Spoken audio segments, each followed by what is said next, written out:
नमस्कार. आपण पाहणार आहोत मंगळवार म्हणजेच फिन निफ्टीच्या एक्सपायरीसाठी आणि बँक निफ्टी याचे लेवल काय बनत आहे मार्केटमध्ये. ओके, तुम्ही पाहिलं असेल आज मार्केटनं आज देखील चौथ्या पाचव्या दिवशी देखील मार्केटनं रिटेलरला बाहेर काढण्याचं काम केलेलं आहे. आपण जर बँक निफ्टीचा चार्ट पाहिला असता आपल्याला असं समजून येईल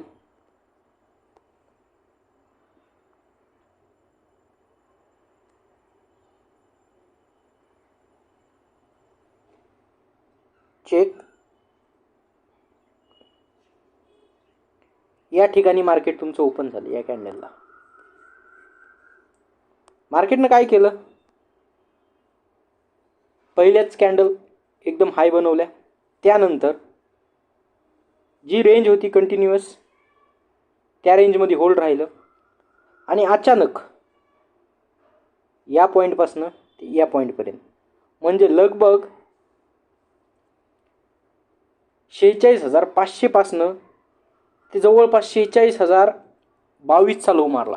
एक 400 ते 500 पॉईंटची मूवमेंट डाऊन साईडची एकदम 3 ते 4 मिनिटामध्ये दिली आणि सर्व रिटेलर या ठिकाणी बाहेर काढण्याचं काम केलं.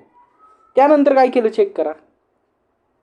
त्याच टाइम फ्रेममध्ये जो लो मारला जास्तीत जास्त एक 10 ते 15 सेकंद मार्केट थांबला असेल आणि त्याच कॅन्डलमध्ये मार्केटनं अजून रिकव्हरी दिली.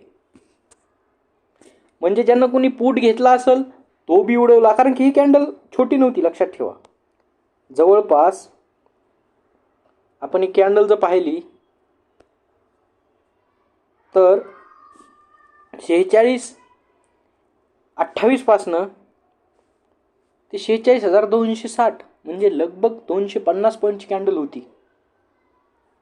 आणि नेक्स्ट कॅन्डल जी सुद्धा बनली अगदी तशाच पद्धतीची बनवली. चेक 46,250 पासनं डायरेक्टली 46,700 पर्यंतची कॅन्डल बनवली. 400 ते 500 पॉईंटचा मुवमेंट अगेन कॅन्डलनं दिला आणि जेही रिटेलर होते हे सर्व उडवून टाकले. आणि चेक करा काय केलं त्यानंतर, again range bounding, up down. Market फक्त आणि फक्त तुम्ही जर बघितलं तर हा जो झोन बनवलेला आहे फक्त रिटेलर. आता लक्षात घ्या, खूप जण काय म्हणताल की आपण या ठिकाणी कॉल का बाय केलं नाही किंवा का बाय केलं नाही. लक्षात घ्या, मार्केट ज्याही पॉईंटवरनं बाउन्स झालंय अगदी तसेच पॉईंट बनवलेले आहेत मार्केटने. परंतु तुम्ही जर बघितलं, लॉजिकफुली विचार केला, टाइम फ्रेम इन्क्रीज करू तर मार्केटचा जो ट्रेंड आहे हा निगेटिव्ह आहे. चेक करा, मार्केट याच ट्रेंडमधनं फॉल देते, अप जाते, फॉल देते.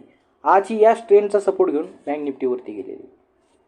बँक निफ्टी जोपर्यंत या ट्रेंडच्या बाहेर निघत नाही तोपर्यंत चांगली मुवमेंट होऊ शकत नाही आणि चांगली पॉईंट मिळणारही नाहीत. त्यामुळे एक गोष्ट लक्षात ठेवा, बँक निफ्टीसाठी जर कुठल्या लेवल इम्पॉर्टंट असतील तर हा ट्रेंड खूप इम्पॉर्टंट आहे. अपसाईडसाठी लक्षात घ्या, आपण आजही सांगत होतो की 46,750 पर्यंत फक्त विकायचा विचार करायचा. का आपण प्रत्येकदा तेच का सांगत होतो, हा ट्रेंडची हिस्ट्री सांगते की ट्रेंडवरून मार्केट करेक्शन होते. आजही लास्टला करेक्शन झालं जिथनं आपण सेलिंग सांगितली. जोपर्यंत तुमचं 46,750 हे कमीत कमी 15 मिनिटाला होल्ड होत नाही तोपर्यंत अपसाईडचे चान्सेस नाहीत मार्केटमध्ये. ओके, सेम डाऊन साईडची काय मुवमेंट बनती, चेक. हा ट्रेंड म्हणजेच काय तर लगभग 45,900 डाऊन साईडसाठी. हा रेंज जेव्हा ब्रेक होईल त्या साईडला मुवमेंट करण्यात येईल मार्केट किंवा मुवमेंट देईल. ओके, ही झाला बँक निफ्टीचा व्ह्यू. तसंच लॉंग टर्ममध्ये हा देखील पॅटर्न सुरू आहे मार्केटमध्ये. पॉसिबल आहे की जर या ठिकाणाहून अगेन मार्केट तुम्हाला अशा पद्धतीचा मुवमेंट दाखवू शकतं. चेक जी बॅक हिस्ट्री झाली ती अगेन ह्या ट्रेंडवरती होऊ शकते.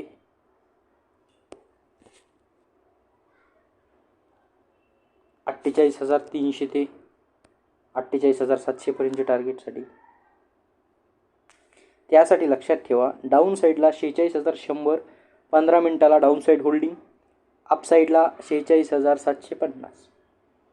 हे ब्रेक झालं अप, हा पॉईंट ब्रेक झाला डाऊन. हे बँक निफ्टीचे लक्ष्मण रेषा आहेत म्हणू शकता तुम्ही. दुसरी गोष्ट, आता सेम गोष्ट फिन निफ्टीमध्ये आहे. लक्षात घ्या उद्या फिन निफ्टीची एक्सपायरी आहे. बँक निफ्टी, फिन निफ्टी, बँकिंग्स असं काय खूप मोठा या इंडेक्समध्ये. ज्या व्यक्तीला ही गोष्ट समजून आले, बघा शेअर बाजार हा टेक्निकली पण आहे, लॉजिकल पण आहे. तर लॉजिकली विचार केला तर तुम्ही हे जे इंडेक्स बनलेत हे बँकेचे मेजर वाटा आहे. लक्षात ठेवा यांच्यात बँकेचा मेजर वाटा आहे. त्यामुळं पर्सेंटेजमध्ये कमी जास्त असत. हे जे इंडेक्स आहेत लगभग सारखं चालतात, बँक निफ्टी, फिन निफ्टी आणि बँकेक्स. आता जर आपण चार्ट फिन निफ्टीचा चार्ट काढला तर तुम्हाला सेम हाच चार्ट दिसून येईल. लक्षात ठेवा आवरचा जर चार्ट लावला आपण, मी जो ड्रॉइंग बनवली होती तीच ड्रॉइंग तुम्हाला दिसून येईल. चेक करा, डाऊन ट्रेंड चेक, तेवढीच कॅन्डल लास्टची जी बनलेली ती तशीच कॅन्डल, आणि आपला हा रेजिस्टन्स फेसिंग एरिया चेक. आणि अजून त्यावरून हा जो अपसाईडचा ट्रेंड चालू होता तो त्या पॉईंटमध्ये चेक, इथं सुद्धा तोच ट्रेंड चालू आहे. त्यामुळं फिन निफ्टीचा जर ज्या व्यक्तीला बँक निफ्टी फिन निफ्टी हे लगभग सारखं हे समजलं ना, बँक निफ्टीचा जरी चार्ट ऑब्झर्वेशन करत असताना आणि साईड बाय साईड फिन निफ्टीचा तुम्हाला वाटलं की बँक निफ्टीमध्ये आता बाउन्स बनतोय तर फिन निफ्टीमध्ये तुम्ही कॉल घेऊ शकता. तुम्हाला वाटलं की फिन निफ्टीमध्ये फॉल बनणार आहे तर बँक निफ्टीमध्ये पुट घेऊ शकता. इंडेक्स हे 19-20 असतात परंतु लगभग सारखेच चालतात. लक्षात ठेवा. म्हणून बँक निफ्टीसाठी जर बघायचं झालं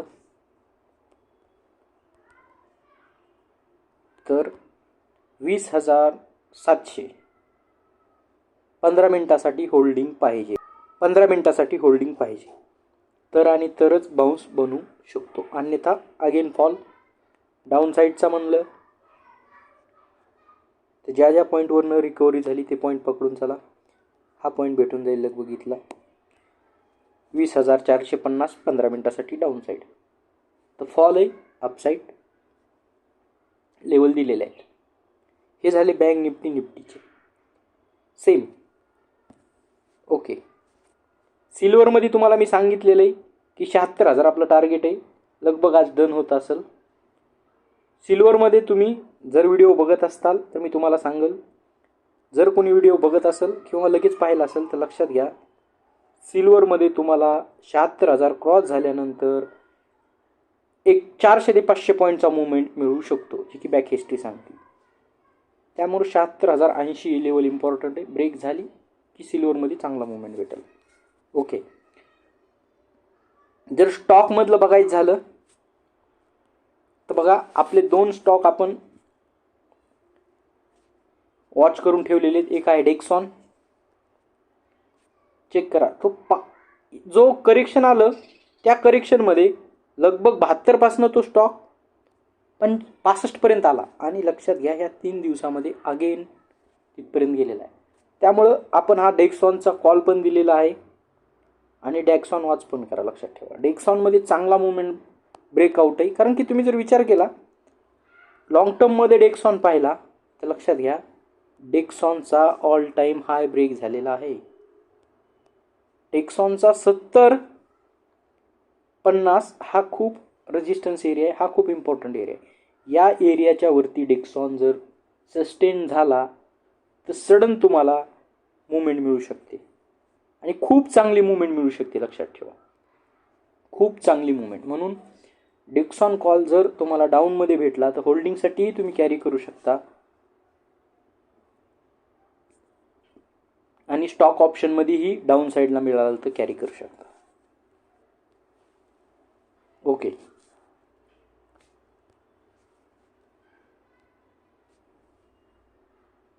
दुसरा बजाज फायनान्स एक आहे परंतु बजाज फायनान्सच्या डाऊन साईडच्या लेवल आहेत पार 60-61च्या आसपास भेटला तरच.